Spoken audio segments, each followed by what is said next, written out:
আসসালামু আলাইকুম। সম্মানিত সুধী, আপনি ট্রাভেল এজেন্সির মালিক, ট্রাভেল এজেন্ট অথবা টিকেটিং করেন অথবা ইন্টারন্যাশনাল প্যাসেঞ্জার। আপনাকে ভয়েড, রিইস্যু, রিফান্ড এই তিনটি টার্মকে সুস্পষ্টভাবে যদি জানেন, অনেক সময় আপনার অনেক টাকা বেঁচে যাবে। তো এই টার্মস না জানার কারণে এমন মানুষ পেয়েছি যে লক্ষ টাকা লস দিয়েছে। প্রশ্ন হলো কিভাবে? একটি ভয়েড হলো সম্পূর্ণ বাতিল করে দেওয়া, যেখানে টিকিট ভয়েড করলে এয়ারলাইন্সের কোনো প্রকার চার্জ থাকে না। কিছু কিছু বাজেট এয়ারলাইন্সে 500 টাকার মতো চার্জ দিয়ে থাকে।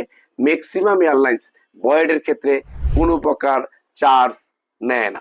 ওকে, তাহলে একটা টিকিটের নাম ভুল হয়েছে, অথবা তারিখ ভুল হয়েছে, অথবা ডেস্টিনেশন ভুল হয়েছে, টিকিটটা যদি আপনি ভয়েড করে দেন, আপনার কিন্তু একটি টাকাও লাগছে না, এবং ভয়েড করা যাচ্ছে টিকিট ইস্যু থেকে 24 ঘন্টার মধ্যে। তবে অবশ্যই ফ্লাইট টাইমের 24 ঘন্টায় পরে গেলে আর ভয়েড করা যাবে না।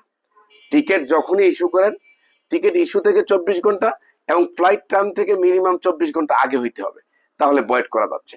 আচ্ছা, তাহলে ভয়েড মানে সম্পূর্ণ টিকিটটা নালিফাই করে দেওয়া, বাতিল করে দেওয়া, যার ফলে এয়ারলাইন্স এই টিকিটটা ইস্যু হয় নাই এটাই ধরে নিবে। ওকে, এবার রিইস্যু। রিইস্যু হলো আপনার টিকিটের ডেট পরিবর্তন করে, অথবা টিকিটের ডেস্টিনেশন পরিবর্তন করে, অথবা টিকিটের ক্লাস পরিবর্তন করে টিকিটটাকে যখন রিইস্যু করে, তখন রিইস্যুর একটা সার্ভিস চার্জ আছে। এয়ারলাইন্স ভেদে কোনো এয়ারলাইন্স $20, কোনো এয়ারলাইন্স $50, কোনো এয়ারলাইন্স $100।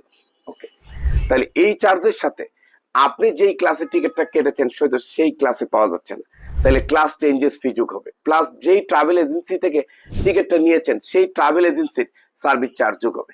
তার মানে একটা টিকিট রিইস্যু করতে গেলে একটা মিনিমাম 5-10 হাজার টাকা চার্জ যুক্ত হয়ে যাচ্ছে। তার মানে একটা টিকিট যখন আপনি রিইস্যু করতে গেলেন, আপনার অর্থ নষ্ট হচ্ছে 5,000, 10,000, 20,000, ক্ষেত্র বিশেষে ডিপেন্ড করে কত টাকা নষ্ট হবে। ওকে, এবার রিফান্ড।